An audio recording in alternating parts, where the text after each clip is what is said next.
As the global furniture landscape continues to evolve at a rapid pace, businesses are navigating exciting opportunities and significant challenges. And today we're going to dive deep into key trends shaping global demand and the hurdle business face and the strategies to stand out in increasingly competitive market. And for that, I am honored to welcome you. Our guest with me ready on the set is Howard Obbard, the owner BSSB Group and the co-founder and director of Furniture and Choice Malaysia. I want to say thank you very much, Howard, for joining me.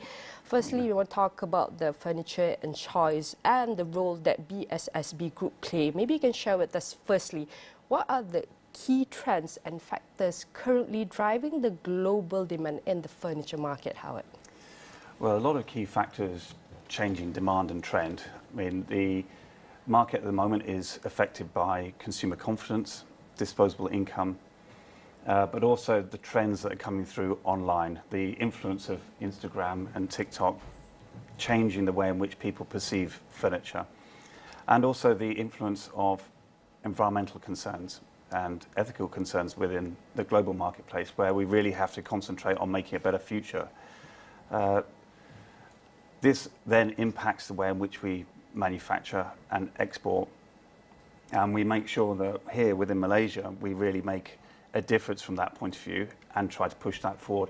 And Furniture and Choice Malaysia drives that same story forward when we go forward in making sure the way in which we consider our product and the environmental and consumer considerations are incorporated from the front to the back of the organisation. So Howard, what are some of the biggest challenges facing the global furniture industries today? The raw material price increases, the changing in global demand and trend, logistical aspects like shipping, transportation in general. I'd also say things like education, employment, and really bringing on board the right types of people within a business are some of the biggest challenges we've got today. And within the Furniture and Choice capacity, we tackle that problem by really trying to bring on board the best people we can find and really researching the marketplace to make sure that demand, supply, environment, quality, and all those things are aligned to fulfill those challenges.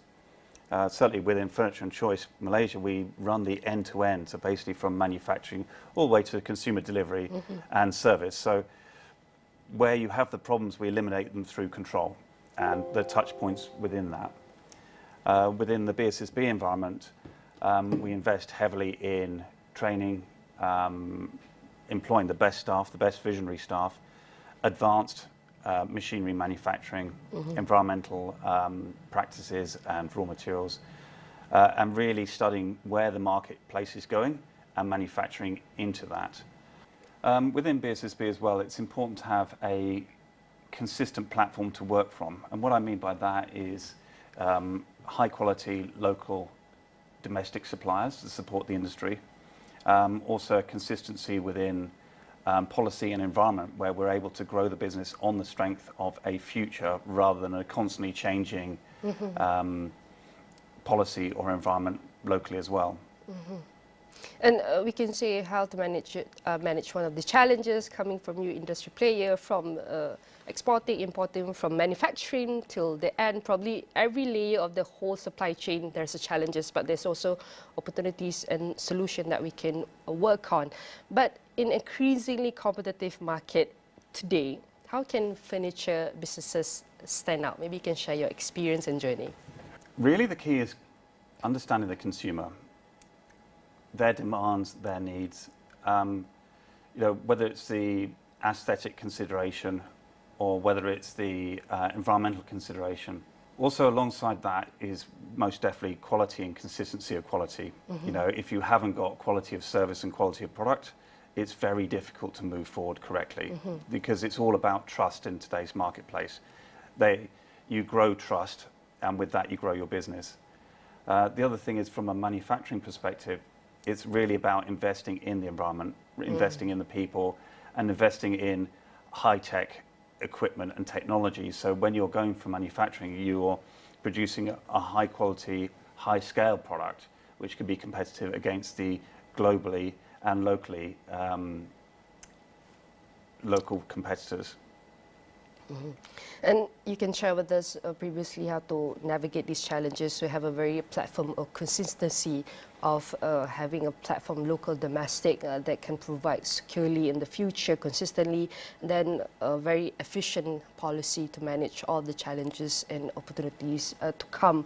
And how do you envision the future of furniture retail evolving, not in 10 years, probably in the next 5 years? Good question. We can see the influence of technology as it is now, the influence of the social platforms, the way in which they influence demand, the ethical demand as well as aesthetic demand. But we're also going to see a lot of integration of AI, assisted shopping, recommendations, as you probably have already seen. So, consumer demand is going to be hugely influenced by these aesthetic and environmental changes. Alongside that, from a global standpoint, standards are increasing. It's increasingly important to be very considerate of the way in which the workforce is built up, the training is built up. So the future is really going to change in the sense that from a manufacturing perspective, there's investment into technology, advanced equipment, training, and really empowering the workforce. From the retail side of things, obviously, as I've already said, the influence of AI and social platforms, but also it's really going to be about the seamlessness between the manufacturing and the consumer experience. So we go from high quality manufacturing through to consumer experience and understanding, envisaging furniture in your home, through to experiencing furniture in your home and experiencing exceptional service, and then the service aspects of how that comes back through the system again. And within that, the consideration of what's called a circular economy, which is really trying to remove waste from the system as well. So in a consumer society right now, a lot of it is being disposed of or thrown away or short term. So the consideration of an end-to-end business model is really about how do we bring back waste into the model so it's not waste? How do we make sure the product lasts longer than it would normally do so there is less waste? So it's really all about those things, all about those touch points and considering the environment along the way. And all of this aspect that strengthen the trust between the consumer, the more they have trust or faith within your products and services, the more they trust and have faith in your value of the business as well. Absolutely. And as we know that this year Malaysia is the chairman of ASEAN 2025, moving forward, maybe what can the business furniture industry player as a whole can learn from other countries and adapt with the Malaysian context in aspect or terms of to navigate challenges and exciting opportunities? So within that, when we look about how the industry needs to exist, the industry has to support local industry and local growth.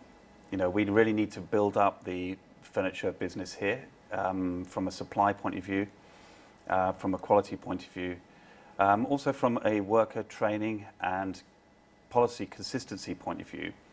When we grow that base, Malaysia becomes a hub for supply, a known source for where quality, environmental, great design comes from. You can only do that by building the base up.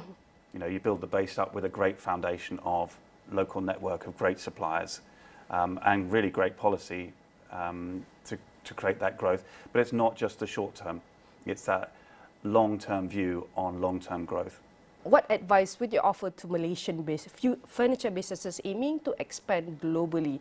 Maybe from the group of businesses that trying to transition from different business to a furniture business, or first business as a furniture owner, or even who's young and afraid to start? Some good questions. When you enter into the marketplace, the key is to do research, to understand where is demand and where is demand heading. So you've got to have that platform of what are you delivering to the consumer or what are you delivering to the retailer on a global basis? What is your unique selling point?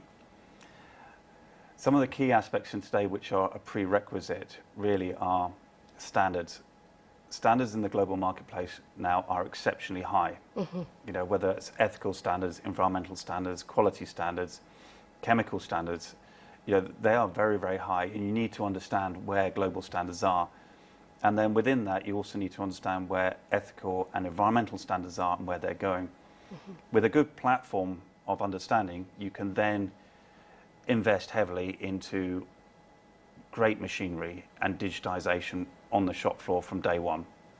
And the same thing would apply to retail as well. You're really looking to understand what the consumer experience wants to be and really trying to own those touch points all the way along the way, as Furniture and Choice Malaysia does.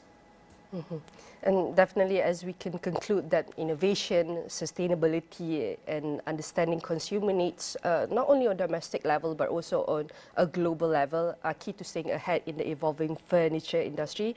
And the future is bright for everyone individual who's ready to adapt and lead. Again, I would say thank you very much for this insightful sharing to Howard Obbard, the co-founder and director of Furniture and Choice Malaysia, and also the owner of BSSB Group. Again, I would say thank you very much and hope to see you again. And definitely all of our discussion here will be featured in AstroAwani.com across all social media platforms.